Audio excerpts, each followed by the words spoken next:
Hey, welcome to Modern Day Debate. Very excited to have you here. So today we are having a debate on morality, which is always fun. It's always, I think you could say, one of the more relevant topics that we get to have because morality is something that we have involved in our own lives every day. So with that, we aren't going to take much time.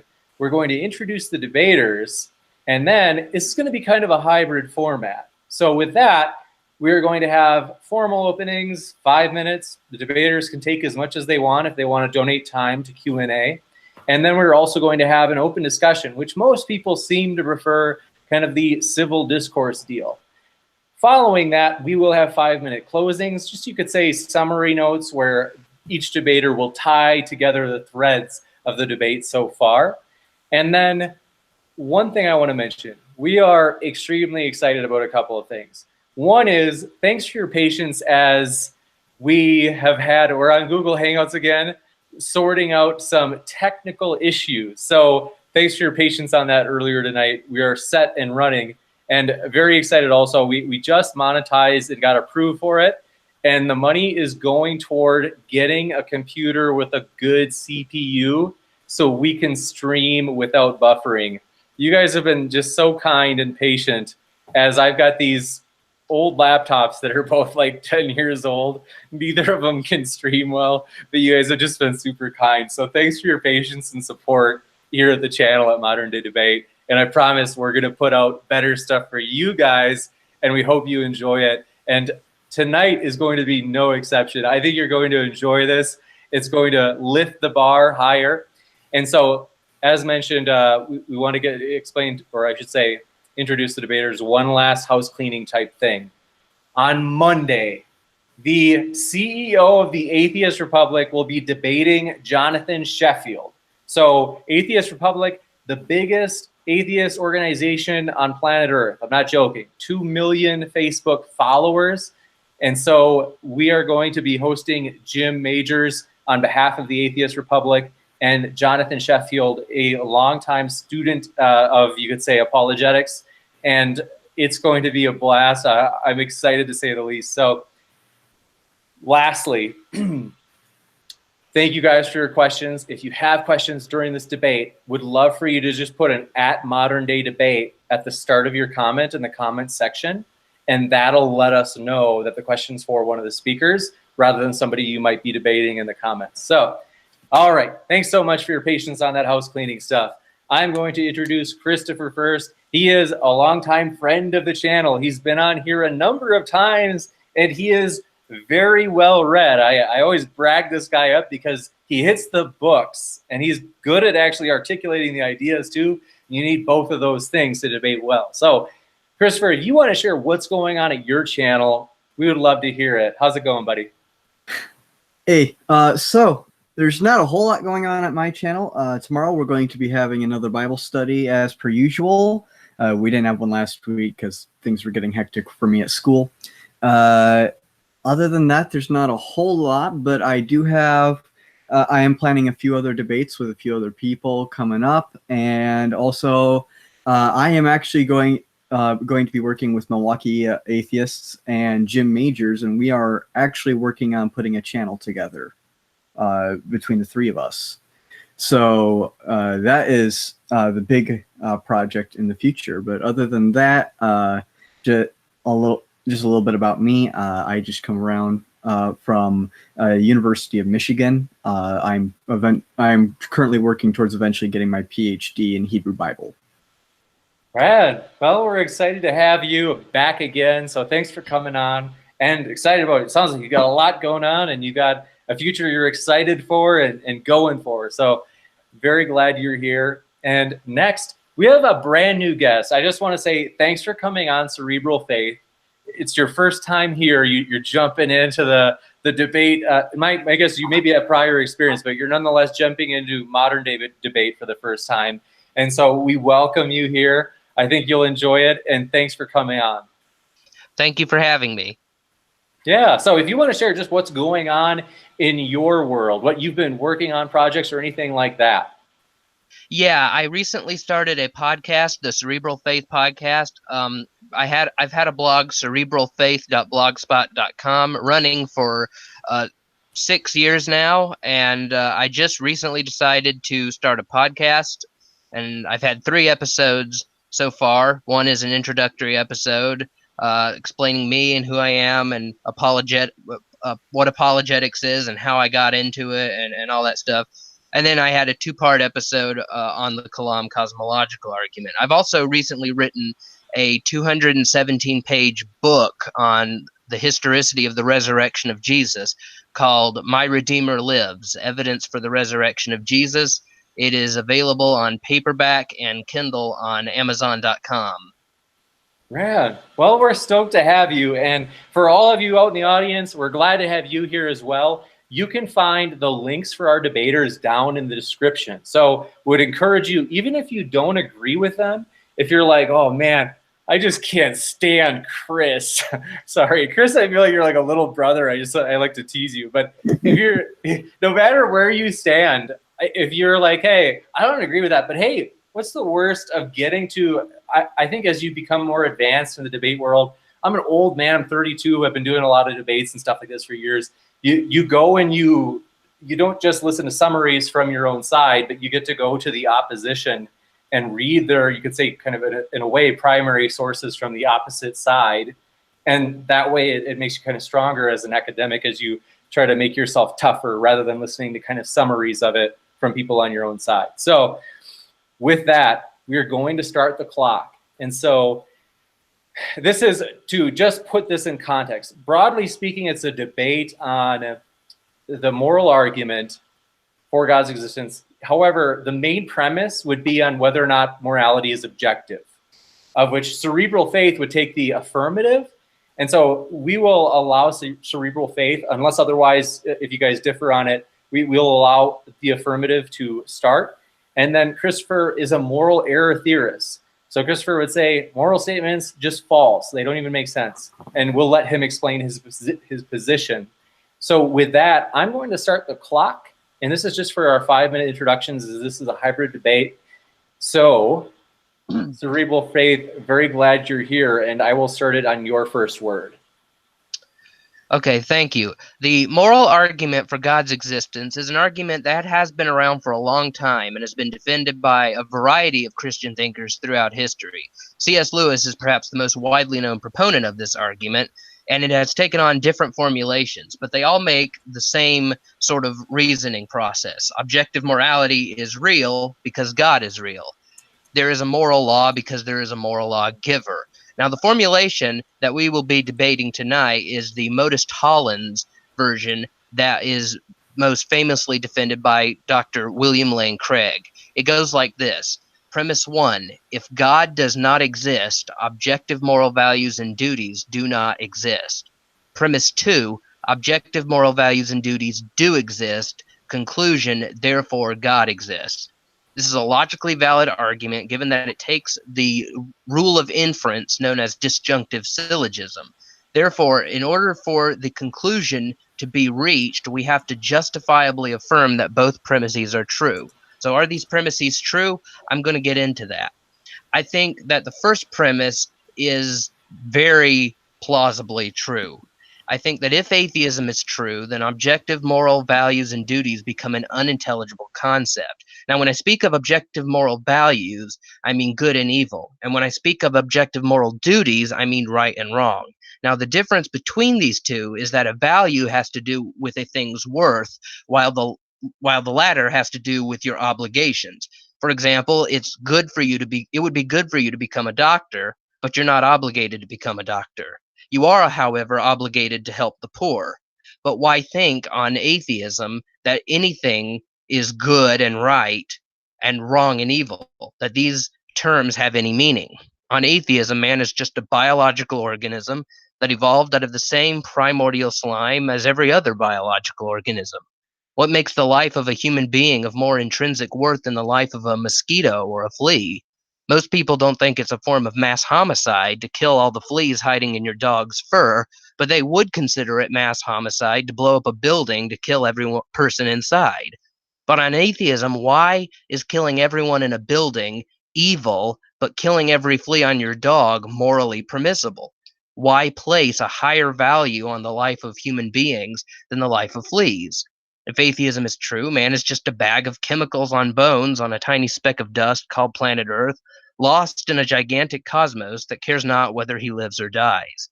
On atheism, I fail to see how there could be any moral difference between the Jewish Holocaust and an extermination of an entire hill of ants. Now, there is a biological difference, to be sure. One is an extermination of bipedal primates, and the other is the extermination of insects. But a moral difference, I don't see any. It would seem then that if atheism is true, then moral values go out the window. Now, if moral values go out the window, then moral duties go with it. Why? Because if man has the same value as a flea, then you have as much of an obligation towards your fellow man as you do a flea. Since atheism robs human life of objective intrinsic worth, why is it morally wrong to murder someone on that worldview? Why is it wrong to mistreat a person on atheism? If humans have no moral value, then it seems we have no moral duties towards one another either. Here's another way to think about it. I attended an apologetics conference a few years ago called Truth for a New Generation, and the philosopher J.P. Moreland was giving a talk called Arguments for God's Existence, and he touched upon the moral argument. And he gave a very interesting illustration to get this point across of why moral duties would not exist on atheism. He explained that we can tell what is right and wrong because there's a prescription of how something ought to behave. Dr. Moreland asked the audience at Truth for a New Generation how we can tell the difference between a good carburetor and a bad carburetor. Well, we can tell the difference because there's a way a carburetor ought to function. It ought to make the car run. If it doesn't, Moreland says, we conclude it's defective. It doesn't work the way it's supposed to. It's not behaving the way it was designed to work. Now let's switch the analogy from carburetors to leaves from an autumn tree. These leaves fell from an autumn tree and just so happened to land on my front porch because the wind randomly blew them up there. Given that there was no design involved, there's really no prescription of how the leaves should have landed. Moreland said that he couldn't point to one particular leaf and say, "You see that leaf? That's a bad leaf. That's a really bad leaf." You can't say that because there's no purpose to the formation of the leaves on his porch. There's no design involved and everyone knows it. But with the carburetors, everyone knows there's a way they ought to perform. Got about maybe 20 seconds left. Oh, okay, hold on. Okay, so if they're that leads me to premise 2. This will be really quick. I'm sorry. Although objective moral values. Hold on a second. I'm sorry. I forgot that. So you have, and I'll give you this time back. So you have about 3 minutes left. I'm sorry. I set it for just a little bit early because I was thinking of the closing. So 3 minutes remaining. Sorry about that. Anyway, so on atheism, we're more like the leaves that blew up on the autumn tree. We just got here by chance and nature. But if theism is true, then we're like the carburetors. We were designed for a purpose, and when we deviate from that purpose by behaving evil, that's what we mean by evil. We're deviating from the purpose for which we were created for. Now, a defense of premise 2. Although objective moral values and duties cannot exist in the absence of God, in the absence of a designer, deep down we all know they do exist. Dr. William Lane Craig wrote in his book, On Guard, Defending Your Faith with Reason and Precision, that, quote, "Philosophers who reflect on our moral experience see no more reason to distrust that experience than the experience of our 5 senses. I believe what my 5 senses tell me, namely that there is a world of physical objects out there. My senses are not infallible, but that doesn't lead me to think that there is no external world around me. Similarly, in the absence of some reason to distrust my moral experience, I should accept what it tells me, namely that some things are objectively good or evil, right or wrong. Most of us would agree that in moral experience, we do apprehend objective values and duties," end quote. Here, Craig says that that belief in objective morality is essentially properly basic. We intuit objective morality. We sense that it's there in our hearts, and we are perfectly rational to go with that sensation unless and until we face a good argument that shows us that that intuition is fallacious, that it's wrong. Our moral intuition is innocent until proven guilty, so to speak. And just as we can't get outside our physical senses to test whether our physical senses are giving us good information, so we can't get outside of our sense of objective morality to test its veridicality. So I would say that we have good grounds for believing that both premises are true, in which means that the conclusion follows: God exists. Now, what type of God does the moral argument need? I make this case in my book, Inference to the One True God, and in its upcoming revised and expanded edition, The Case for the One True God, that only the uniquely Christian conception of God can be the standard of morality. This is because the type of God needed to ground objective moral values and duties must be morally perfect, necessarily existent, and sovereign over all creation to enforce his moral standards. The God of the moral argument must be morally perfect or perfectly good, because if any evil being were the standard of morality, then that would mean Adolf Hitler would be closer to the moral standard than Mother Teresa, which is absurd. He must be necessarily existent because it seems that at least some moral truths are necessary truths. Now, time does not permit me to unpack this in detail, but I will say this. The moral argument shows us that God is morally perfect. Being all-loving is a part of good morality. But before the creation of any other persons, God had no one to love. So how could he be loving in that state of where only he exists? He couldn't be. And if he isn't loving, he isn't morally perfect. Now, what would resolve this conundrum? The doctrine of the Trinity provides the answer. How the doctrine God must be triune in order to be loved. This is because love requires three things: one, a lover; two, a beloved; and three, a relationship between them. On the Trinitarian view, God was loving even before any people existed, because there was a loving relationship within himself between the persons of the Trinity. Christianity is the only religion in the world that has a God who is one entity that consists of three persons, so therefore the moral argument gets us to the Christian God. Okay.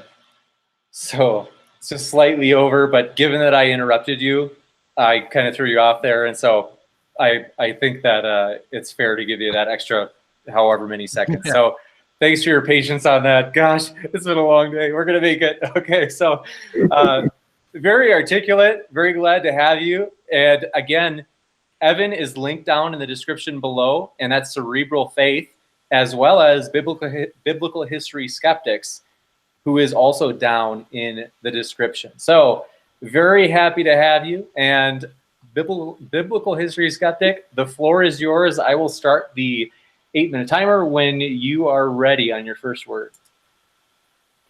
Okay, well, so to begin real quick, to respond to James earlier on, it's okay. I get tired of me too. And then also, Guinness Blonde is tonight's drink. We have a tradition on my channel. We tell everyone exactly what alcohol we are drinking. So I'm going to just begin going straight into it. My first and largest problem with the moral argument for God's existence, particularly the modus tollens, is with premise one. It automatically assumes that in order for objective morals to exist, to exist, there needs to be a God that exists. That is how the syllogism then follows. So what it basically builds is a contingency. I don't think that this is actually a necessary contingency, because there's nothing that prevents objective morals from existing within their own right. I have absolutely no reason to think that if objective morals do exist, that they could not just exist within their own sphere of existence, absent of any need for a lawgiver, quote unquote. Because the entire concept of it being a law that is given is completely arbitrary, made up by us. We assume that it needs a lawgiver in order for it to exist, even though but it automatically begs the conclusion that it is a law in the first place. The biggest issue, though, is going to actually be with premise 2, and that is because I am a moral, quote-unquote nihilist. What's more accurate is I'm a moral error theorist. I do not believe that there is any moral truth that can be said. Any claim to a moral truth, I automatically think is in error. So the first and foremost problem that I have, and if you watch the debate between James and I, you'll know one issue I have is the inability for us to tell the difference between whether or not objective morality does exist and whether or not it doesn't. And the reason for this is because for example, if we take evolutionary theory does actually provide a framework wherein it does explain how morality could come around in a social setting due to us being empathetic creatures that evolved to live in a society and therefore had to learn to live in a cohesive group. The morals automatically just come about as a byproduct of us having to live together as a social species. So there's absolutely no way to tell the difference. And I knew that Eric was going to bring up actually trying to use our senses as one kind of metric to compare it to. And the problem with that is also that as a justification for anything can also, our senses are literally consistent with any kind of concept of reality, whether it be idealism, solipsism, materialism. All of them are consistent with our experiences. That's why you can't get past solipsism. So it doesn't offer any actual metric for telling whether or not objective morals exist. And then the next biggest issue is the fact that if objective morals do exist, what are they? I have never gotten an answer to that, and and we are probably going to definitely get into this because this was part of the blog post that ended up coming to his attention. Is that in the Bible itself, God changes his mind in several different contexts, including whether or not to enact destruction upon people, which I would argue is a moral judgment, whether or not you're going to destroy someone. So in that regard, I don't think that there is actually any way that anyone could possibly tell whether morals are objective or non-existent, because there is nothing at all in our senses that could possibly indicate one over the other. As such, I do not think that there is any truth that anyone can then argue actually exists. And that's all I've got. So, you got it. Well, thank you very much for that opening as well. Clear articulations from both debaters. Now, we're going to go into, as people usually prefer, open discussion. So with that, I'm going to set the clock for like maybe roughly 45 minutes just to kind of keep us on track so we get to the Q&A. So hopefully we can ideally get in all your questions, but depending on how many we get. So thanks for your patience, and the floor is yours, debaters. So, Eric, do you want to go first? I think. Are you talking to me? Yeah, Evan. I think you had Evan. Yeah, that's my name. My name is Evan. Oh, Evan, okay, I'm sorry. so, I'm thinking of someone completely different. I am sorry. So I don't get your objection from evolution. One of the things is that I actually use that argument for the first premise, and I don't think it provides an account of morality. I think it at least not objective morality. I think it proves moral relativism. So far from proving that proving anything about morality, it would just show the first premise. It wouldn't.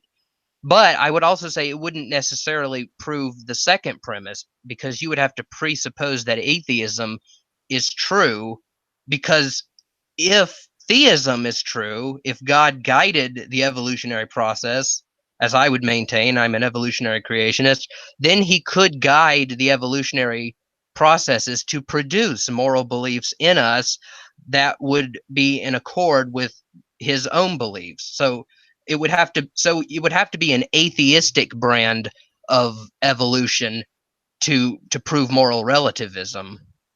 As for moral, as for our moral intuitions not being able to justify whether objective morality is real, because there's a similar problem with our physical sense. I mean, I'm not exactly sure what the argument there is, but if I interpreted you correctly, it would seem that would lead into some sort of hyper skepticism. Yeah, I mean, there are people who claim all sorts of wild things about the external world, that it's just everything around me is just a projection of my mind, and I'm nothing but a brain in a vat being stimulated by a mad scientist with probes being plugged up to my brain. But what I argued is, and what Craig said, is that we are justified in going with our conclusions unless some defeater does come along and show us that what we thought to be the case wasn't really the case. So if solipsism were true, there, in order for me to believe that this desk and this chair and this computer is not really here, I would have to be given some powerful evidence for that. Likewise, I would need some justification for thinking that my sense of morality is askew, in order for me to doubt that it really is a facet of reality. So those are just a few of the issues and concerns that I took with your argument in your opening statement. Okay, so there are a few things. So when I was talking about our experiences, I was actually going off of what Craig was saying, and the problem is that if you try to use your experiences as a basis for saying reality exists in some way, or saying that morality exists, your moral experiences, the problem is that they are completely consistent with the complete opposite of your stance. If you're trying to say that your experiences prove reality exists, they are also completely consistent with the exact opposite, with reality not existing. That's why you can't get past solipsism without presuppositions. The same problem occurs with moral intuitions. And when I was using evolution, the whole point of that was because if our emotions and our morality was just the point, was just evolved and is just the result of natural processes, we would not be able to tell the difference. So if you were to say that objective morals exist, there would be no way to use our moral intuition to tell the difference between whether the more objective morals exist or whether or not they don't. So in reality, what I was saying was that our intuitions about morality cannot prove in either direction that morality exists.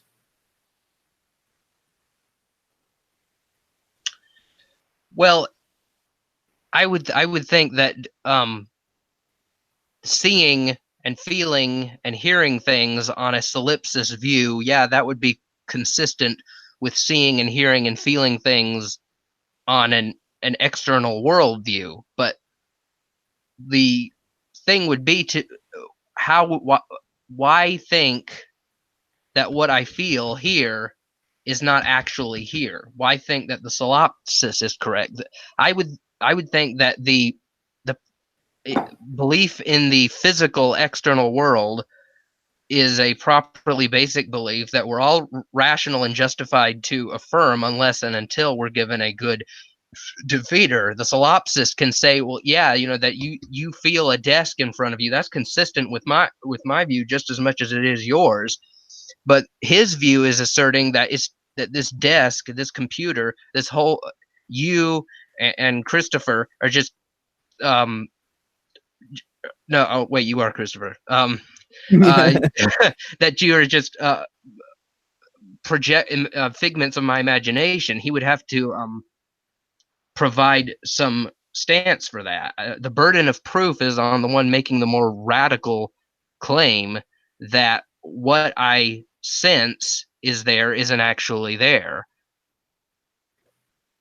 So, have you read Why should I doubt that torturing babies for fun isn't just my personal opinion or a part of bipedal primate herd morality?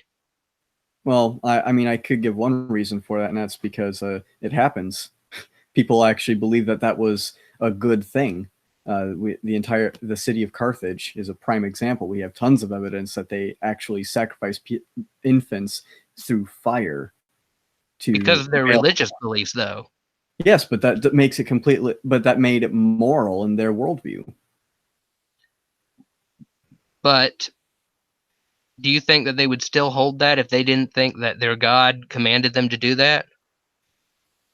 Possibly, but at the same time, that would their moral framework would actually, if they believe their God did that, would actually be no different than yours. In that regard, because it is based in their gods. So it is actually objective in that it would be objective from their point of view that their gods are commanding infant sacrifice. Have you read a treatise concerning principles of human knowledge by Berkeley? No.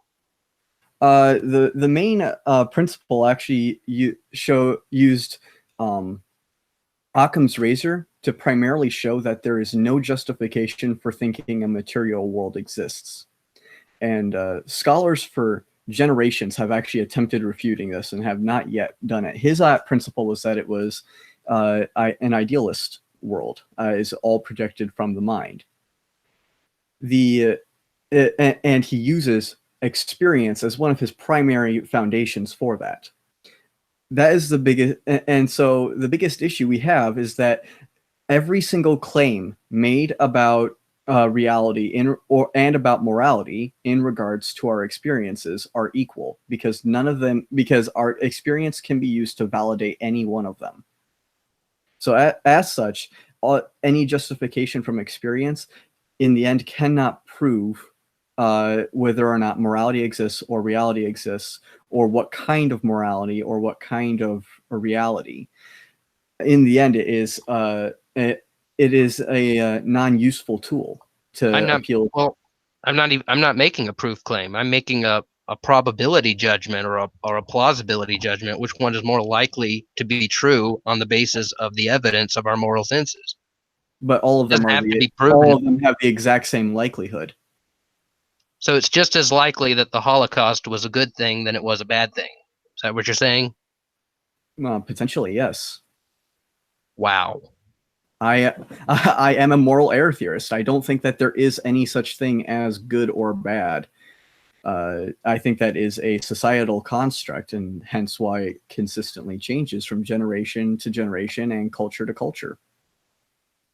Hence, killing infants in Carthage, that was completely fine to their culture. Killing infants for the sacrifice to Moloch in ancient Israel, completely justified by their culture. But then at the same time, there are other people saying that's wrong and that's bad. I have absolutely no issue, though, saying that this is completely dependent upon point of view.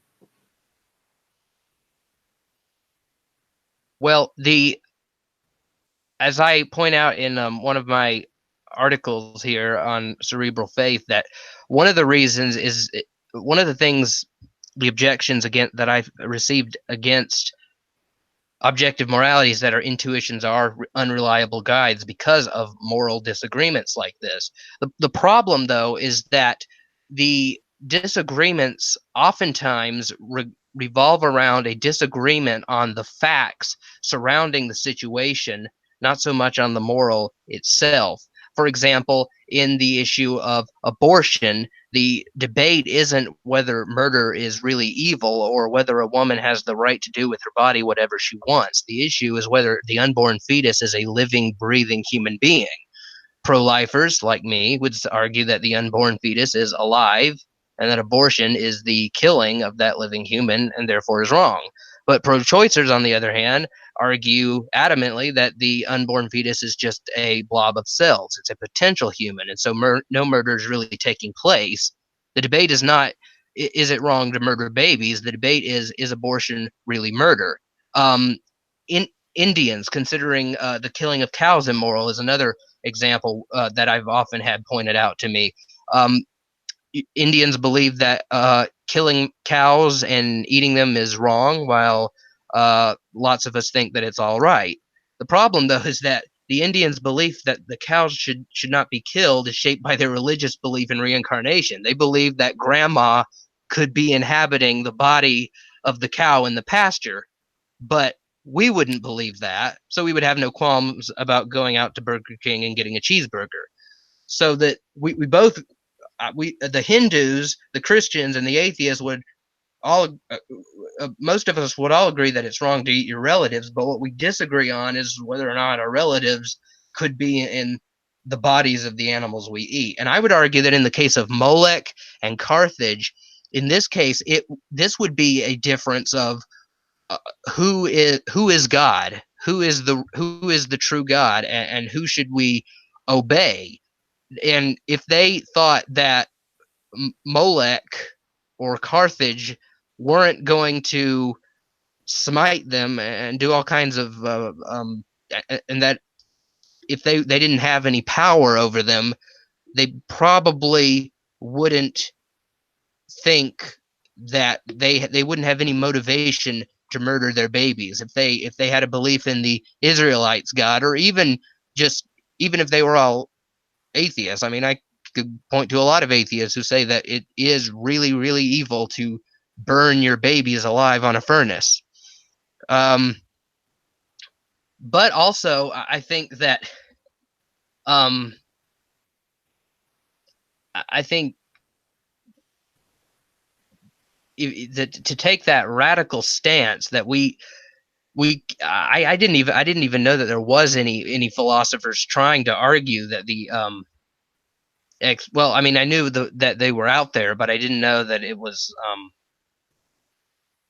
as I didn't think it was as prominent as it is to argue that the external world isn't real. But I mean, if you want to take that stance, if you want to take the stance that the universe out there doesn't really exist, if you want to take the stance that our moral intuitions aren't reliable guides, you're certainly free to do that. But if I'm to abandon what I believe in right and wrong, I'm going to need some potential defeater, and you haven't given me that, in my opinion.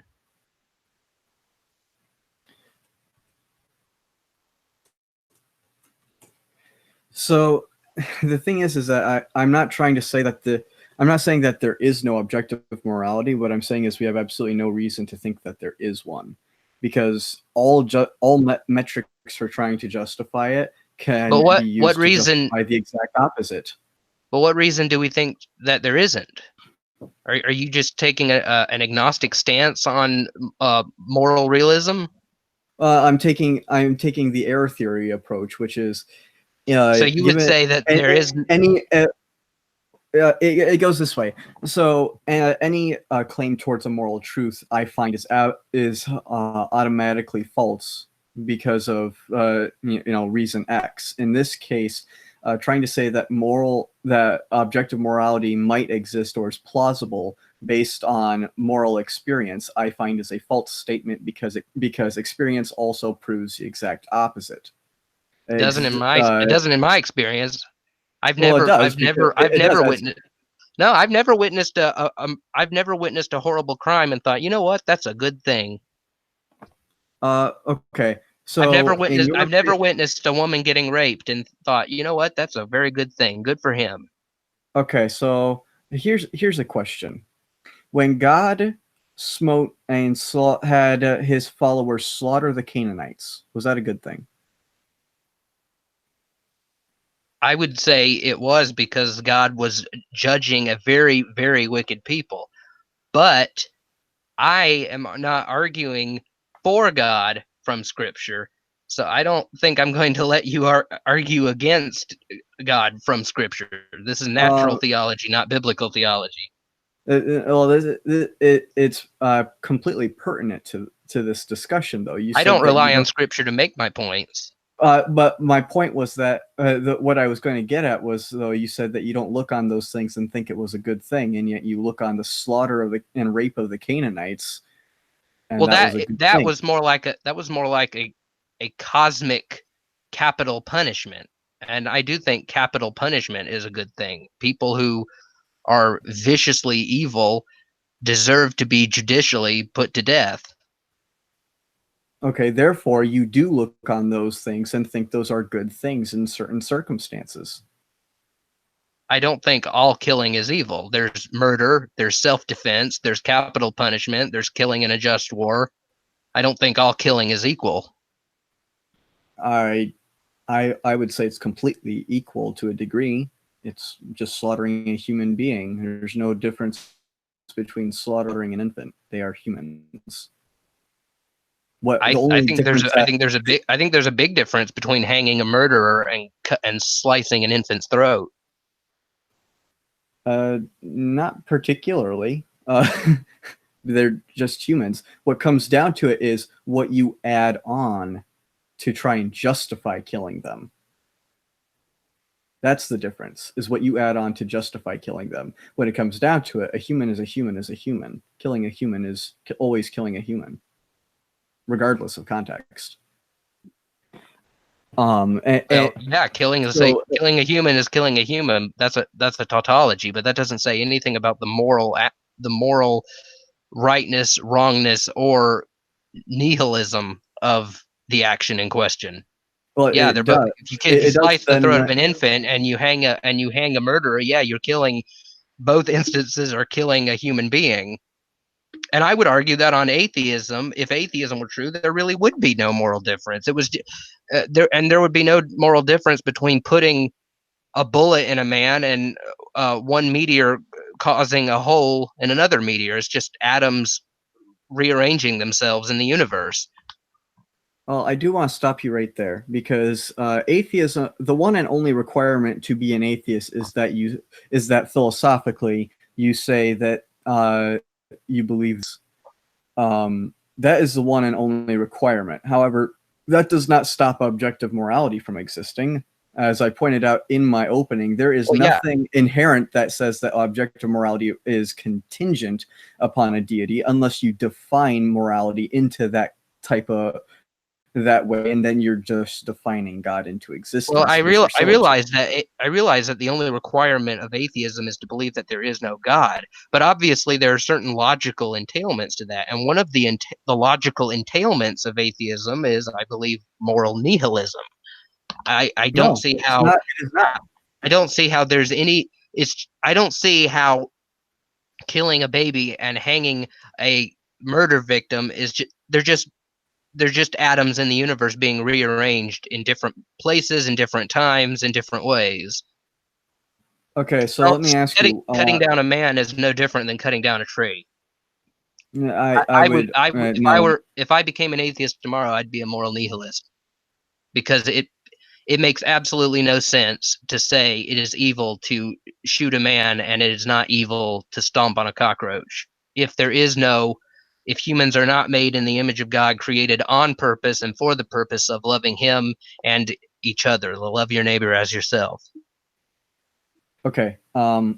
There is a huge problem, because you are assuming right off the bat that just because you're an atheist, you can't believe in objective morality. But there are no, I'm not. I know a lot of atheists who believe in objective morality. What I'm saying is that you can't account for it.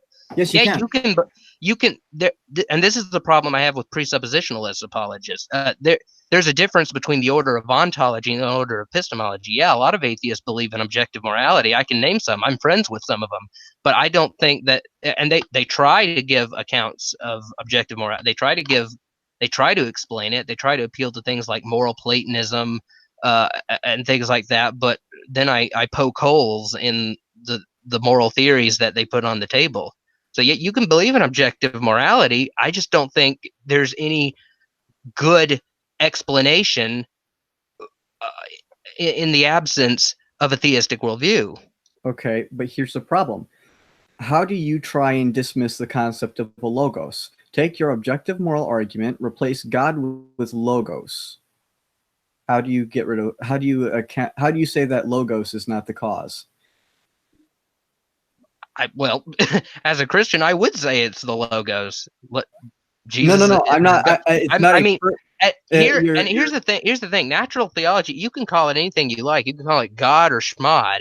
But what I'm saying is necessary for objective morality is a necessarily existent, morally perfect, sovereign being, and that sounds like God. And I would argue that moral perfection, at least from eternity past, would require that he be a triune being. So you've got a triune being there as well, and it just makes sense to me to call that God for shorthand. And yeah, you could call it logos, you can call it Thomas if you want to.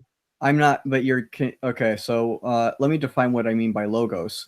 I for this case, we're going to go with a pantheistic kind of logos. It is merely a reciprocal of morality, perfect morality reciprocator. That's all it is. It is not a person. It just gives us perfect morality. Well, the problem with that is that you can't get moral laws from an impersonal being. You're assuming that they're laws, first of all. You can't get you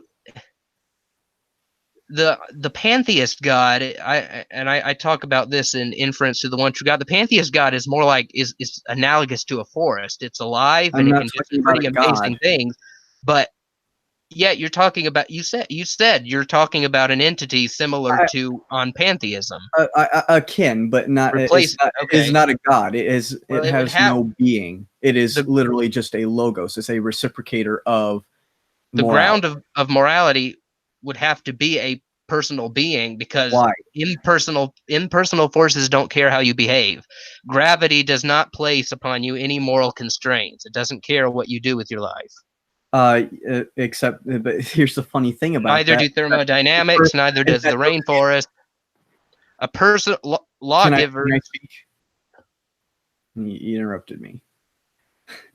The problem is that by using those, is that those laws that you mention are impersonal, could come about. There's no reason that they have to come about from any personal being, and they're impersonal, yet they give an objective framework of reality. Well, yeah, there Why is a can't that reason. exact same thing happen? Why can't an impersonal thing also give us that same framework from a moral standpoint? If gravity can give us an objective framework by which the planets now function and orbit the world, and it's completely impersonal, why can't a logos, an impersonal logos? Because it just doesn't make any sense. It's the same problem this same problem affects moral Platonism. When my atheist friends who are moral objectivists bring up moral Platonism, why couldn't moral values and duties just be grounded in these moral Platonic forms? Okay, well, even if I were to grant that moral values could exist, remember in my opening statement I made a distinction between moral values and moral duties. Moral values is good and evil. Moral duties is right and wrong. It has to do with your obligations and your prohibitions. Even if Platonism or an impersonal logos could account for moral values, it doesn't make any sense it doesn't account for moral duties. Duties come from a personal being. When you have a duty laid upon you, it comes from a personal being. If you have a duty in the army, it comes from your superiors. If you have a duty to uh, serve your country, it comes from the general or the king. Uh, Duties. I've never been bestowed a duty upon a tree or a flower. Impersonal beings just don't do that. They don't tell you what you should and should not do. So if if an impersonal logos could ground, say, um, charity and patience and selfishness and impatience, still it wouldn't tell me which one of these sets of moral values I should align my life with. If we have have moral values set A, B, and C, and we have moral values D, E, and F, why should I go with A, B, and C rather than D, E, and F? Why should I be selfless rather than selfish? Why should I be patient rather than impatient? Why should I be kind rather than cruel? Well, It makes it's just it's unintelligible to me. well, but it's really simple though, is because if the Logos gave a objective framework, say murder is killing a baby infant is wrong. Okay, that tells you what your duty is. It's not to kill a baby infant. If that's wrong, it's wrong. You shouldn't do it. End of story. The duties are automatically inferred by the laws that have been given. I'm still not getting it. I'm still just, this is just a really bizarre view to me, how some impersonal force could bestow upon me duties. We have no experience of any, every experience we have of duties, obligations being bestowed upon us, they've come from persons. They haven't come from impersonal forces. Okay, so example, I can gain my own duty from the fact that, okay, I know that objects fall at 32 meters per second on Earth. Therefore, I know that if I jump off something high, I'm going to accelerate at 32 feet per second or meter, whatever the rate of gravitational acceleration on Earth is, and I will die. I therefore know if I don't want to die, my duty is not to jump off a high thing. I don't need a personal being telling me that in order to tell me what my duty is to keep myself alive. Likewise, if I gain a law, if I have a law that tells me that something is wrong, i.e. slitting a baby's throat is wrong according to the Logos, then I know that my duty is not to kill infants because that is wrong. I don't need anything more than that. I don't need a being telling me that it's wrong and not to do it if I know that it's wrong. If the Logos, an objective framework, says something is wrong, it doesn't need to tell me a duty in order for me to know not to do it, because my duty is automatically inferred from the law. Same way as that your duties as a citizen of the United States infer not murdering someone, because that is against the law. People made those laws, by the way, but your whole analogy of gravity and jumping off the that's comparing apples to oranges. Yeah, I know that if I jump off of a building, and given gravity and the laws of acceleration, that I'll die. So if I don't want to die, then I shouldn't jump off the building. But that doesn't tell you whether or not you are morally obligated or prohibited from jumping off the building. You might not want to die, and so you choose not to jump off. Of course, you may not want to live anymore and choose to jump off. That's just your subjective preference. I think you might be conflating law here with the description of the way nature behaves ordinarily. What goes up must come down, with a law in the sense of I hereby decree you ought not do this and you ought not do that. I think there might be some equivocation going on here. But but here's the big problem: is when you said that that gravity doesn't prohibit me from doing anything. Your God doesn't technically, and nothing in there prohibits me from actually doing anything. He just says, "I don't want you to do it." Yes, he doesn't prohibit me from going and killing anyone. Yes, but he is going to. Because he's given us freedom of will. That's a whole nother debate. That's a whole nother can of worms. The problem of evil and the libertarian. I don't think that free will exists. But he definitely. I believe that God rewards us for good and punishes us for evil. He doesn't stop us from doing evil, but he will give us our just deserts. He'll punish it just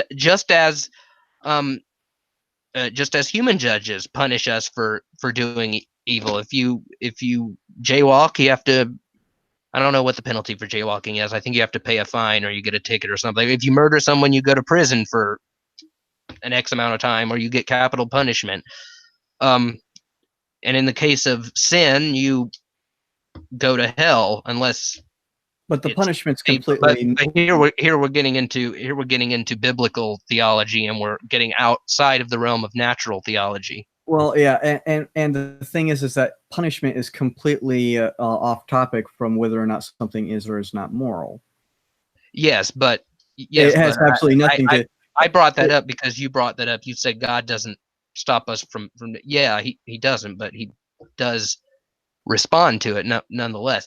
But gravity doesn't bestow upon me, and neither has any other impersonal force what I ought to do. Gravity is just if I jump off a building, then the natural consequence is that I'm going to fall. If I choose not to jump off the building, then the natural consequence is that I'm going to choose not to fall. But gravity doesn't tell me whether or not I should jump off. That has to be determined by whether or not I want to die, whether or not it's morally permissible to put my life in my own hands, to end it when I see fit, and other things like that. But how gravity works has no determining factor. It has no indications on what I ought to do regarding jumping off the building. But you're missing the point, which is that exact same thought process can be assigned to any framework. God saying that this is wrong has no implications on what I ought to do. Of course it does. Just as a human does. Can I finish? Just as a human lawmaker says you ought not to go over the speed limit, that means that it bestows upon you a duty to not go over the speed limit. Okay, we just have to make sure that Chris gets a response in here. So, if you can remember the point that you were making, and then also responding to this one before we go back. Yeah. The issue is that God telling me something is wrong does not tell me what I ought to do. And the reason that it doesn't tell me what I ought to do is because that comes up to me. Just like if I look down I'm on a building and I want to jump off, it comes down to me whether or not to say I want to take my own life or I want to stay alive.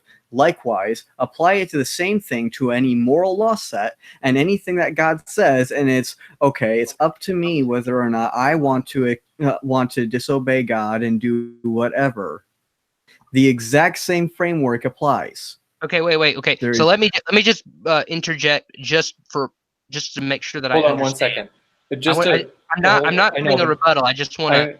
I just want to make sure that like both points. Did you make both points, Chris? Oh, yeah. Or do you still? Yeah, I just want to rephrase your argument back to you so that I know, I know whether or not I don't want to attack a straw man. Attacking straw man is a waste of time. I just want to reiterate your point back to you to make sure I understand it before I give a response. So you're saying that God says that you shouldn't do something, but it is still up to you whether or not you should do that, and He's not going to stop you whichever way you choose. If you choose to murder someone, or if you choose to be kind to them, He's not going to stop you. And that would be the case even in the case of an impersonal logos or gravity or any impersonal force or any moral framework you might want to conjure up, like moral Platonism or something. And so your claim is that saying that there is a personal moral lawgiver doesn't solve the problem of moral relativism. Is that what you're saying? No, I'm saying so what I was getting at was, number one is the framework for saying when you retorted to my gravity example, you were saying that trying to word this you were saying that gravity does not give us a moral duty, does not give us any duty by which to act. And then you retorted by saying that it just comes down to me whether or not I want to, accept the repercussions of jumping off the building and die, because that's what I know gravity will do that. I applied that exact same methodology to God. I know that the repercussions of disobeying God could be X, but I choose to do it anyways, and God is not going to prohibit me the exact same way. Gravity, there are consequences for mistreating gravity, and and I'll have to accept consequence X if I do. There's no difference in the end. And then ultimately the problem then is that neither of them actually prescribe a moral duty. The duty comes down to the person who chooses what to do with the moral law that has been given. Okay, well, yes, I agree that it is up to you whether or not you disobey God, and it's up to you whether or not you choose to jump off of a building. But unlike with God says you ought to do X and you ought not to obey me, and if you do obey me, here's going to be the repercussions. I think that does bestow upon you a duty in light of God being a sovereign, personal being. You have a duty to obey. Yeah, you can break the law, but there's still a law there. And unlike gravity doesn't tell you that you should jump off the building or you should refrain from it. It's indifferent. God is not indifferent to sin. He's not indifferent to moral wrongdoings. He'll let you go your way. I don't see how having the freedom to choose to do evil somehow negates the existence of objective moral duties. I'm not making that connection here. Maybe I'm still misunderstanding. Because the duties are inconsequential. It's the law that matters. The duty comes down to whoever interprets it. The duty comes from who bestows it upon you. No, because if a 3-year-old tells me not to go over the speed limit, that doesn't bestow upon me a duty. But if the government says I shouldn't go over the speed limit, that does bestow upon me a duty. Now, in this case, you do have personal beings in both instances, but in one case, you have one that actually has some sovereignty over you and can enforce the law if you choose not to obey. And I don't see how just having the freedom to break the law somehow means that you don't have an obligation to obey the law. The duty comes from the lawgiver, not the one breaking the law or obeying it. But why am I obligated? What necessarily indicates that I am obligated? Just the fact that they say so? Because God is the greatest conceivable being. He's the standard of morality. He's morally perfect. He says so. He says so, but he says so because of his nature. His commandments spring from his morally perfect nature. But his nature doesn't really matter. I couldn't care less if he was, the supreme being or if he was from the Supreme Court. The fact is that the obligation comes because he says so, not because I have an inherent obligation. Well, I use human governments and courts as an analogy. Obviously, there's disanalogy there. Human courts can just come up with any kind of laws. In the United States, I wouldn't say there. I'm not a voluntarist. I don't think God can just arbitrarily command things like everyone should rape everyone. I think there are some things God cannot do.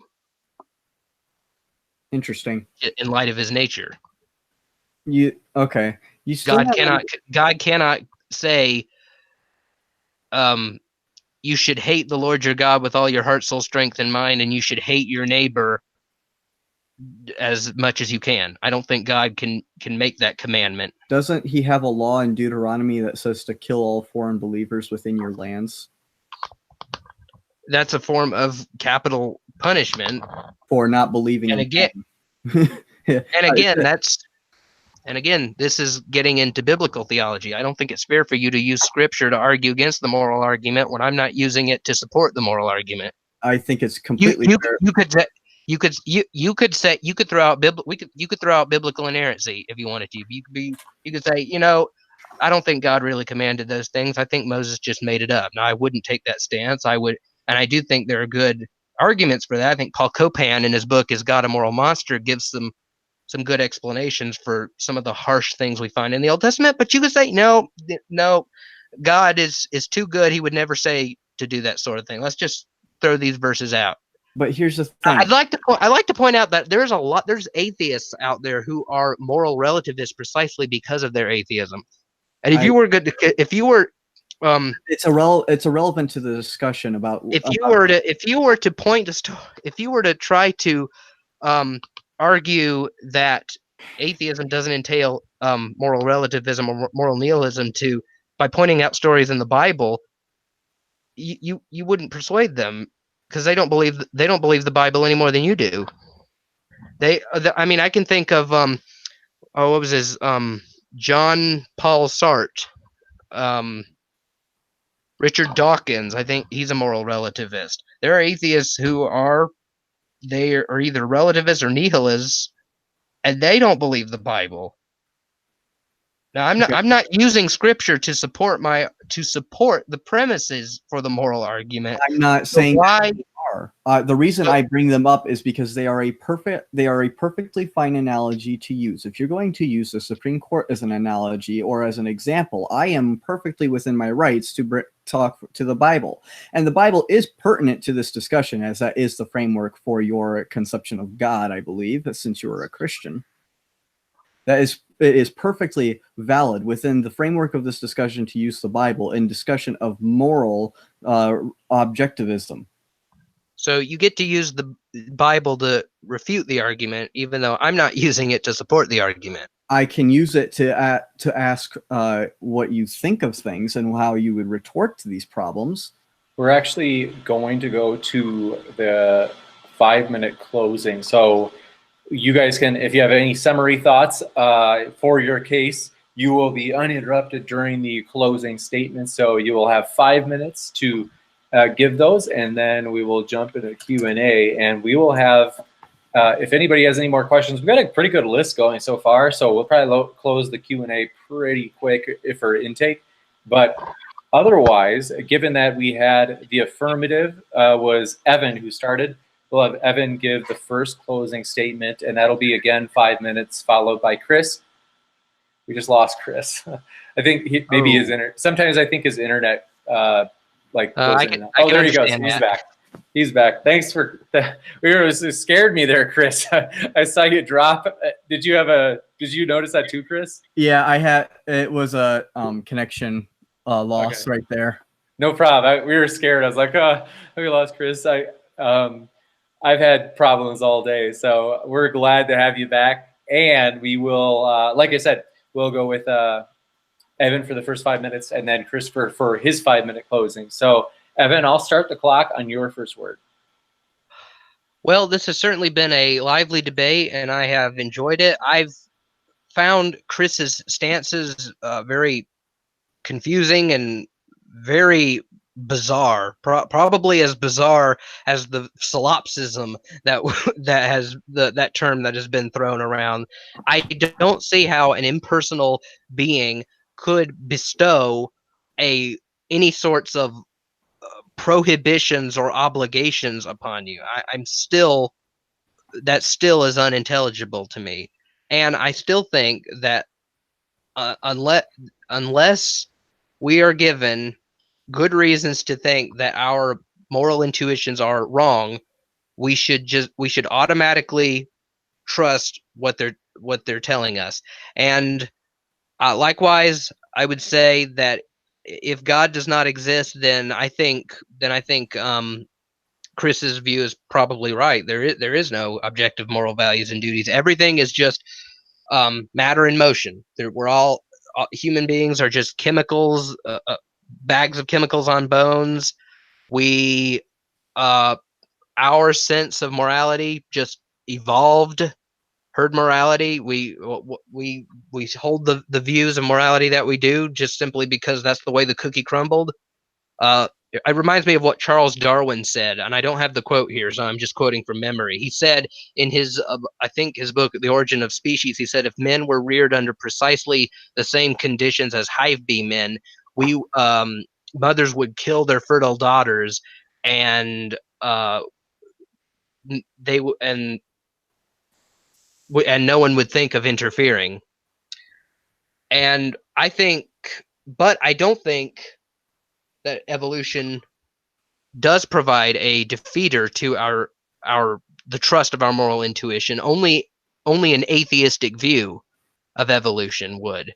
And you would have to first prove atheism in order to show that evolution gets you to a subjective morality. But then that would be begging the question. And here's the thing. If anyone wants to go into the case for the moral argument in far more depth, they should follow my blog, cerebralfaith.blogspot.com. I'm going to have a book coming out, hopefully in the summer, called The Case for the One True God, a scientific, philosophical, and historical case for the God of Christianity. And I'm going to have an entire chapter dedicated to this argument. I go through about 10 or 11 different objections to the argument. That's going to be the end of my closing statement. You bet. Well, thank you very much, Evan. So Evan's donating basically 2 minutes to the Q&A, and then we will have Christopher give his 5-minute closing statement. And Christopher, I'm going to start the clock on your first word. Okay. Mine's going to be ridiculously short. First, I just want to thank Evan and James for hosting. This has been really enjoyable. In closing, I honestly don't think that my 2 biggest objections were sufficiently answered.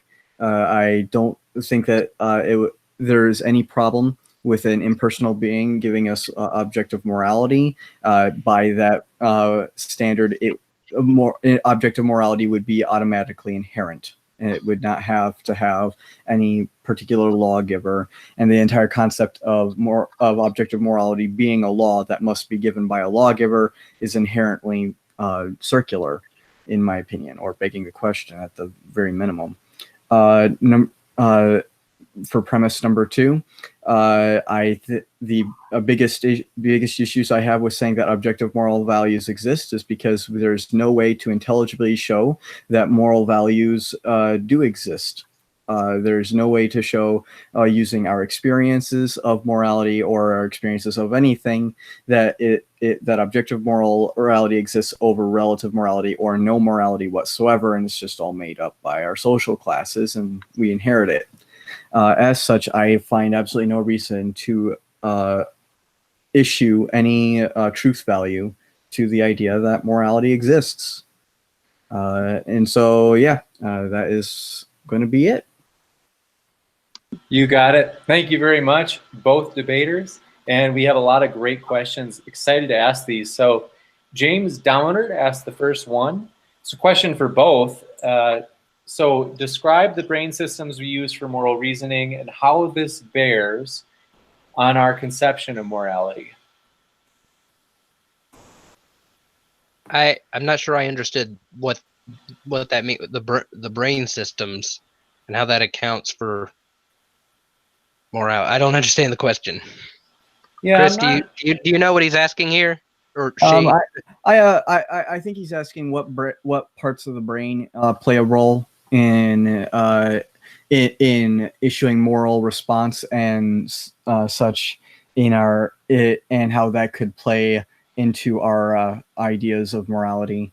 And so my response to that would be we have the orbital and ventromedial prefrontal cortices and the insular cortex and the parietal and temporal cortex all play roles in establishing empathy and developing our morality. And I think that would be completely consistent if we evolved.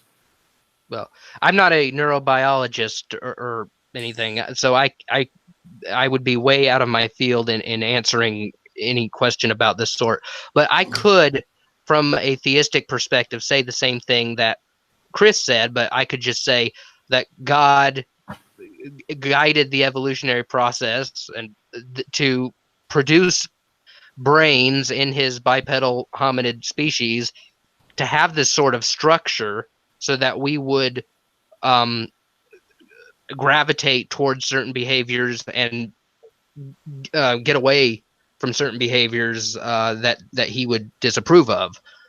Um, this could be this could be a more scientific way of saying what Paul said in Romans 2, that God wrote the law on the hearts, and that's why Gentiles, even though they didn't have the law, did things by nature, things required by the law. Even though they didn't have the law was on their hearts, was a testament to them, and therefore it either convicted them or acquitted them. Gotcha. Thank you very much. A really tiny, quick interjection that backs up my conclusion that all of our experiences are consistent with our objections. Gotcha. So next we have a question from got that. We have a question from General Han Solo, who asks, Evan, you argued that intuitions ought to be believed unless there is a defeater, but what if there is an evolutionary explanation of intuitions? Well, I would say, like I said earlier in this debate, it's not enough just to give an evolutionary account. You have to show that that atheism is true. If if biologos is right and Richard Dawkins is wrong, then we could say that God guided the evolutionary process in such a way to give us these intuitions. So any appeal to evolution, unless you're presupposing atheism, is not going to work. Gotcha. Next, we have a question from Saint Dragon. He asks, Biblical History Skeptics, what's your view on the creation account in its ancient context? By the way, do you guys want to, because this seems like it's kind of off topic, but so we can, if you guys are open to taking questions that are not pertaining to this issue, we can. But if you're also kind of like, let's just stick with this one, and you guys can both answer that individually if you want to. Yeah, well, I kind of hold to John Walton's view, the material, the functional creation cosmic temple view. I don't hold it dogmatically. I hold it tentatively. But just from what I've read and the interpretations of Genesis I've looked at, it seems like that one's the one that has the most going for it. And this view, oh yeah, Chris has got it. This view, he showed the book there. This view basically, let me see how I can sum this up in a nutshell. It's basically the 7 days of creation are not days of God physically bringing things into being, like, let there be birds, and then poof, there's birds where there weren't any before. That took place over a 24-hour period 6,000 years ago, but rather these 7 days are inaugurating God's temple. Walton he points to a bunch of ancient Near Eastern literature and makes the point that whenever people would build temples to their gods and they would worship in the temple, the temple served as sort of a microcosm of the universe. And normally it would take 7 days. It would take a long time to build the temple, but it would only take 7 days as an inaugurational ceremony. And Walton argues that what Genesis does is it kind of takes this idea on its head. Rather than a temple being a microcosm of the universe is a macrocosm of a temple. And so God takes 7 days to inaugurate his temple. And then on the 7th day, what does he do? He comes and he rests in it. And that's what God's did. When the temple was finished, they came, their presence came and they rested in the temple. So it's not that, like what we were usually taught, that what it means by God resting, that he just stopped creating, he just, okay, I'm done. But rather he came and he rested, he took up residence in his cosmic temple, the universe, and he's going to start ruling it and running it. If you want to look at the arguments and you want to get more than a nutshell version that I'm giving here, get his book, The Lost World of Genesis 1, Ancient Cosmology and the Origins Debate. And I would strongly advise you follow that up with The Lost World of Adam and Eve. He gives the most plausible account of a historical Adam that is consistent with an evolutionary theory of origins that I have ever encountered. So my response, firstly, is it depends on what creation count you decide to talk about. There are roughly 4 in the Old Testament. You have one in the Psalms, creation through. You have multiple chaos comps in the Old Testament. I'm assuming the Genesis accounts, though, are what you're talking about. I don't buy into Walton's view at all. I find his work to be somewhat problematic. As one of my professors put it, there's not a ancient Near Eastern text that the man cannot misread. He consistently takes several scholars out of context and twists what they say. Dr. D. Tsumura, he was out of a Japanese seminary, has criticized him for doing that exact thing in his monograph, Genesis 1 as Ancient Cosmology. So, yeah, I did not find it that persuasive at all. It's an interesting hypothesis, but he really just doesn't do it particularly well, in my opinion. In regards to how it's viewed, though, in its ancient Near Eastern context, I find Genesis 1 to be completely consistent with a copy of the Enuma Elish. This has been noted by scholars for ages, even to the point where you have the order through division completed also by Elohim in Genesis, and Marduk and the Enuma Elish splitting the deep, or Tehom in the Old Testament, and you have, which is a cognate of Tiamat in the Akkadian. So I think it's completely consistent with that. And then Genesis 2:4 through all the way up to chapter 3. I think that's probably was the original creation narrative, and it's a completely different kind of ordering. So you got it. Thank you very much for the question and the answer. So James Downard asks, is slavery morally wrong universally, and can many religions measure up as moral by such a standard? I think it is wrong universally. Now I know that as soon as I say this, many are going to say, "Oh, but there was slavery in the Bible in the Old Testament times." But that type of slavery wasn't the kind of slavery that most people think of. That kind of slavery was more like a welfare system. People would sell themselves into slavery if they were out of a job. They were homeless. They couldn't afford anything. And God, what God did was he accommodated to this unfortunate situation, and he put many rules and regulations in the Torah to prevent mistreatment of slaves and misuse of slaves. There's one verse in Leviticus, I can't think of the reference off of the top of my head, that there was a law that after an X amount of time, it was required that they let the slave free, unless the slave wanted to stay. If perhaps he had become good friends with his master, he could then stay, but he was free to go. It was required.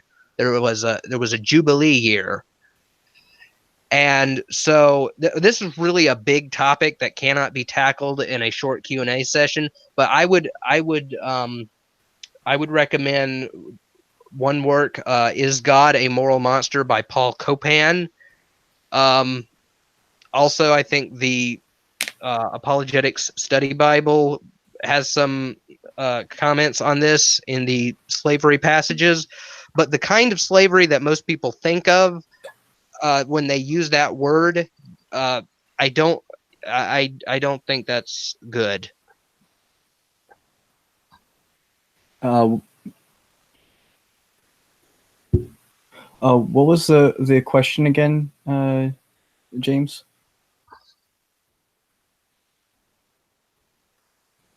You're on mute, man. Thank you.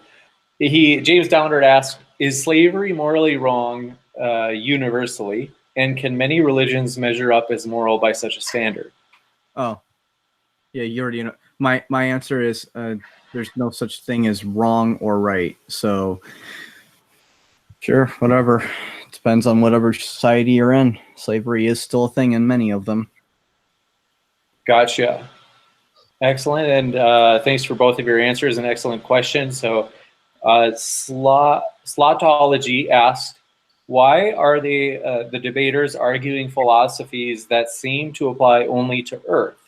And I asked for clarification, and Slotology just said that they mean relative to other celestial bodies. So not like heaven, hell, but other planets. What you mean, like aliens? I'm not sure if they're alluding to the idea of like if morality is rooted in evolution, maybe other planets evolve differently. That's my first guess, but I think we might have. I think Slotology might have left, so we can't. I don't know if we can ask for clarification, but yeah. Slotology, if you're still here, I think that's my best guess though, is that it would be referring to the maybe if you have different types of evolution on different planets, like if people evolve to have positive intuition towards slavery and they still had slavery going on their planet even longer than ours. I would say this is all just really, really hypothetical. We don't know of any other civilizations out there. There may be some. I'm open to aliens. I'm still I'm really resisting the urge to make a Doctor Who illusion. I love sci-fi, but you know, this is all really hypothetical, and you know, I don't know how either of us could answer that question, since we don't even know what kind of life is out there, if there is any. Maybe it's nothing but microbes. Yeah, I think that the question is so ambiguous as to be malformed, honestly, because I'm still not even sure what it's really trying to get at. So I don't feel safe even trying to answer it. No problem. We appreciate the question, though, Slotology. If you're still out there, just hard to interpret in some cases. So we have another question from General Han Solo. Evan, aren't you? And I'm quoting him. Says, Evan, aren't you making a moral evaluation of the person bestowing a duty? You accept God as the duty giver, but not a 3-year-old. So isn't there a law beyond God that you're appealing to? Well, the short answer is no. I'm not evaluating God's moral character. I'm evaluating what we ought to do in light of God's commands, which are a reflection of his character. The commands come from the character. Maybe I misunderstood the question. I don't know. Gotcha. Chris, did you understand it? Yeah, I understand it fine. But it's not really pertinent for me because I don't believe in a God, so. Gotcha. So Desmond Newts asked, for Evan, what do you think of the recent accusations of, Evan, are you open to questions outside of the topic of this debate? I'd rather keep it to the topic of this debate. Okay. So that's something audience members, sorry, I just kind of defer to the debaters on that because the debaters are hopping in the hot seat. And so I think it's fair if they want to keep it to the question or the topic. So we're going to skip that one. Jesus Garcia asked, ask any of them if they listen to Dr. James White. I've heard some of James White. I've mostly read his works. I don't follow his podcast, The Dividing Line, but I have read some of his books.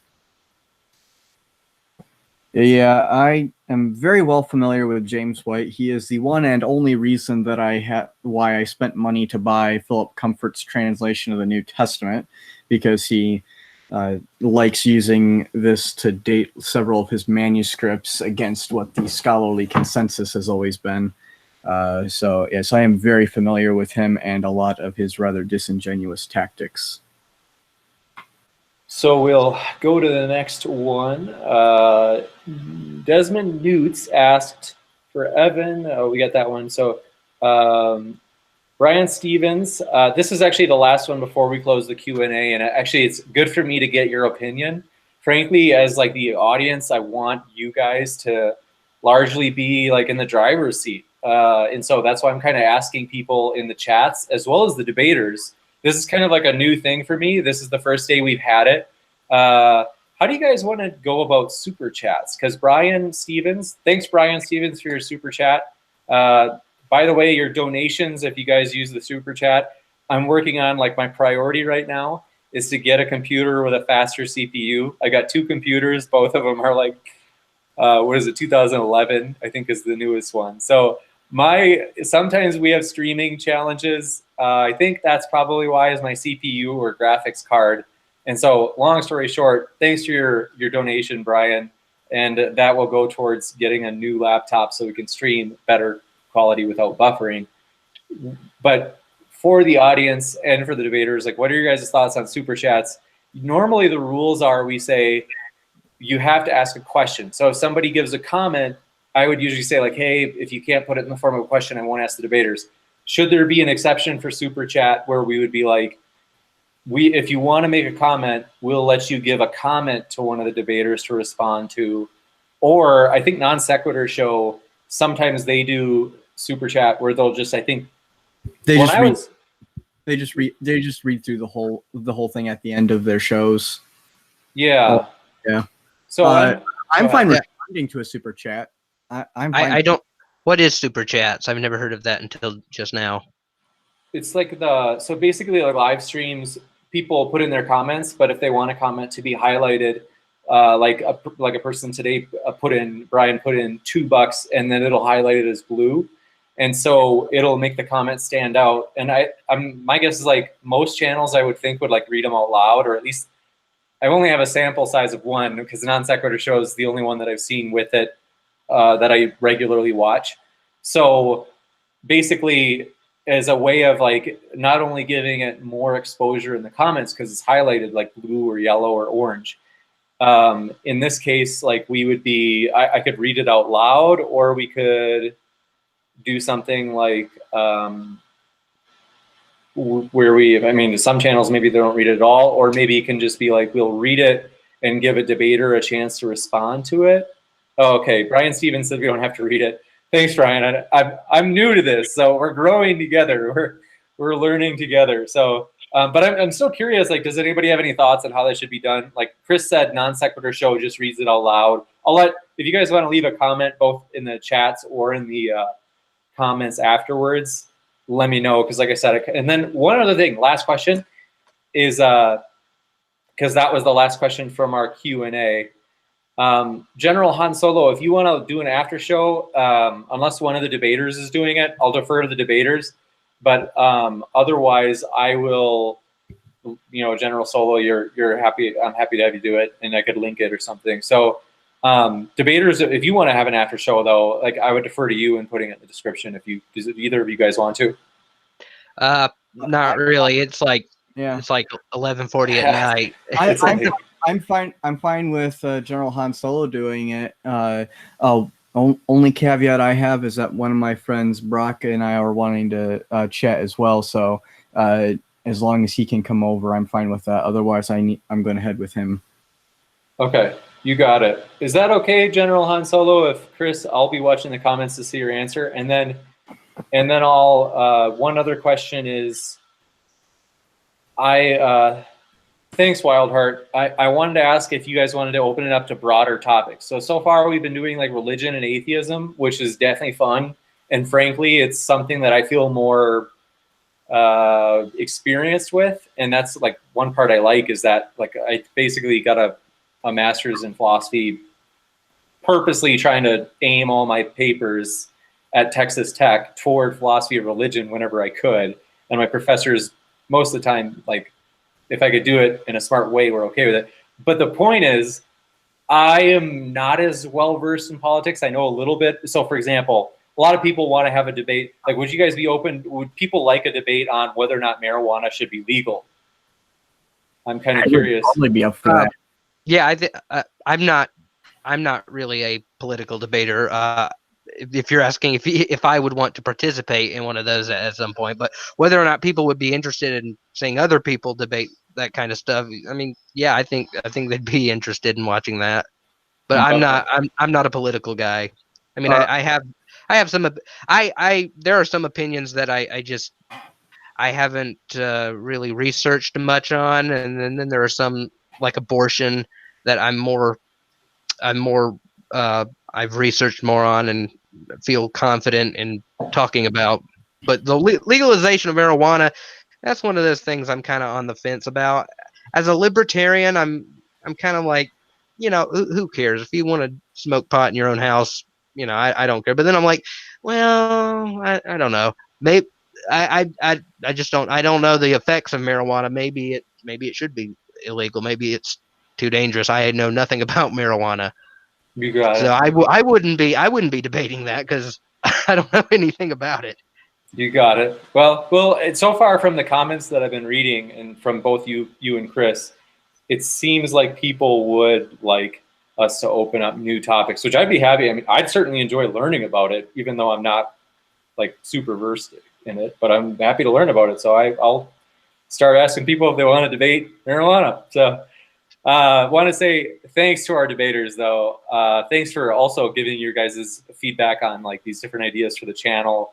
And it's been a pleasure. Thank you guys for getting in the hot seat. Really appreciate it. Thank you for having me on. Yeah. And then also, hey, if you're new here, feel free to hit that subscribe button. We got debates all the time. And hopefully we'll get to have these gentlemen on again so you can see them again. And it'll be a blast, just like tonight was. I had a really good time. This is interesting stuff. And also, if you enjoy this video, hit that like button. It really helps the channel. So thanks for your support and your questions from the audience. And if there's an after show, I think General Han Solo is considering an after show. So we will encourage you to go check out General Han Solo's after show. So thanks so much. And again, most importantly, the debaters who did the prep, the hard work, the reading, and then jumped in the hot seat in front of the internet and everybody. So thank you, guys. Take care, everybody. Keep sifting out the reasonable from the unreasonable.